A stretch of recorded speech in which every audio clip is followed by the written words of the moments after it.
Now that we've discussed the harms, we must move on to the plan.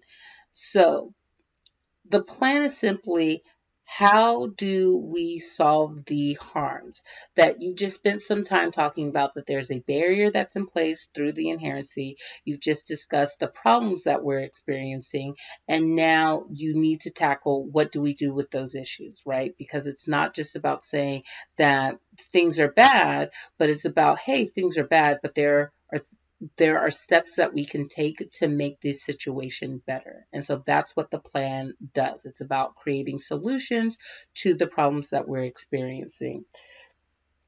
And when you are coming up with your plan, you can either create a plan that eradicates your problems altogether, so all the harms go away, which is really challenging to do. So I think it's easier to create a plan that at least reduces the negative impacts of your harms. That it is rare that anyone can create a plan that can just completely eliminate all problems, but I think it is easy to create a plan that at least starts to tackle the issues that we're facing. With your plan, you have 4 steps that you need to take. The first step is your mandate, and your mandate is, what are you actually going to do? And I want the plan to be specific. What steps do you plan to take to start to remove these problems? And so when you're creating your mandate, you can either, one, create a plan completely of your own imagination. No person has ever thought about this idea before but me. Or two, you can take a plan that has been argued for from another person. That within our topic, there are people, there are legislators, there are organizations, there are maybe counties or other countries that have seen this problem firsthand, and that they've been advocating for steps that can be taken in order to solve for those problems. And so you can just say, hey, through my research, this organization is arguing that we should do this, and I would like to argue for that as well. So that is something that you can do. Now, remember, if you're taking someone's plan, you have to make sure that that plan has not been passed federally in our own country, right? Because again, policy is about changing the status quo. But if there's a plan that's working in a small county somewhere, maybe you want to make it go nationwide, you can absolutely do that. Or again, if someone is arguing for something but it hasn't been passed at the federal level, you can do that as well. The second step of a plan is that you have to provide an agent of action. And an agent of action is just simply which legal body is going to pass your plan. Remember, we are taking on the role as being legislators in our federal government. And so this is a key issue that we would need to identify in order to make our mandate happen. For everyone, you're just going to simply write down the United States Congress. Don't need to worry about it. The third step is, who will be our agent of enforcement?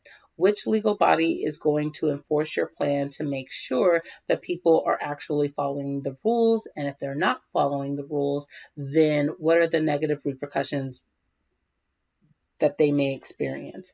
And so that is your job, is to, depending upon the topic, look to see who's going to be enforcing those rules. Now, because we are discussing agriculture, I think that for most of you, you probably are going to use the United States Department of Agriculture to enforce this plan. But at the same token, you need to kind of look to see, are there other governmental bodies that could be enforcing the plan? Maybe you want to go there.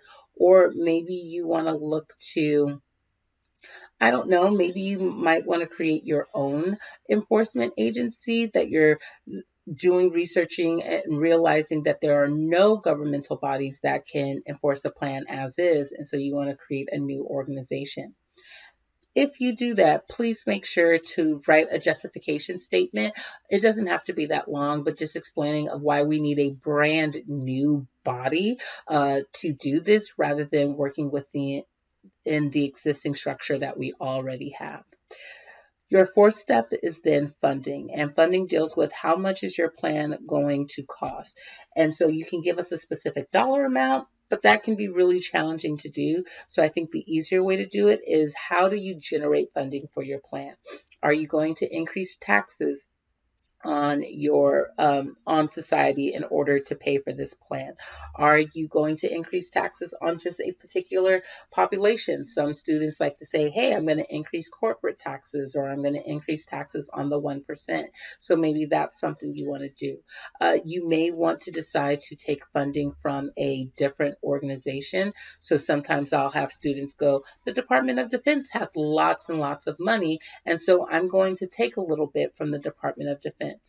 Maybe you want to look at your enforcement mechanism. For example, the United States Department of Agriculture, they receive a budget every single year. And so you may want to argue that you're just going to simply use the existing budget from the Department of Agriculture in order to fund your plan.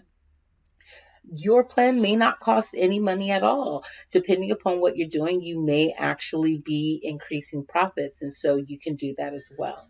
But as a pretend legislator, your job is to figure out what would it take to fund the plan, because all plans need some kind of funding, or at least an explanation about why funding wouldn't be necessary.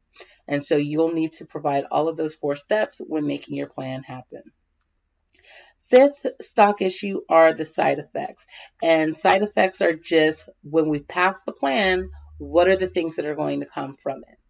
There are 2 side effects that you'll need to discuss, which are your advantages and your disadvantages.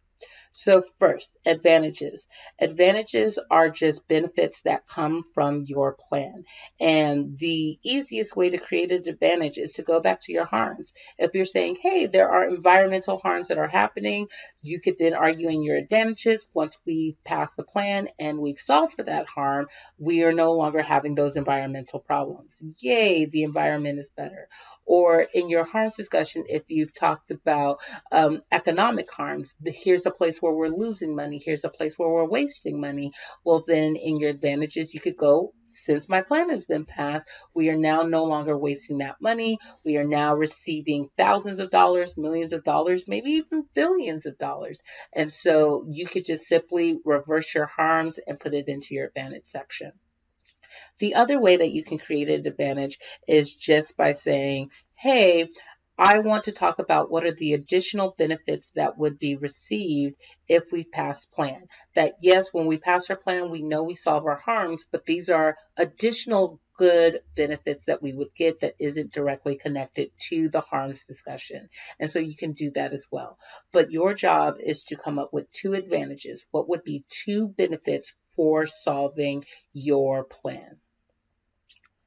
The second side effect are disadvantages, and disadvantages deal with the negative side effects of a plan, right? That it would be great if we lived in a world where all plans created nothing but advantages and never any negative outcomes, but typically there will be a negative outcome from most plans. So you just want to identify what those problems may be. Now, I know that this is tricky, but I do not want you to write a disadvantage attacking your plan. I want you to write a disadvantage attacking another plan. And so that means that I'm going to ask you to do a little bit more research so that you are looking at other potential ways that people may solve for problems in this topic area, and then write a disadvantage against it. I don't want you to spend so much time writing a paper and then at the end telling me why your paper is kind of sucky. Okay. And so, yeah, how can you figure that out? You can research some other ideas that people may do and discuss that. Or later on within our class, we're going to have a discussion where I'm going to ask people to propose some of their plan ideas, and you can kind of read through what other people are working on and potentially use that as inspiration to write a disadvantage attacking those ideas. So now we've discussed all of the stock issues within policy debate. The next thing that we are going to work on is, how do you take these ideas and plug them into the Toulmin paper, the town hall discussion, and the town hall assignment.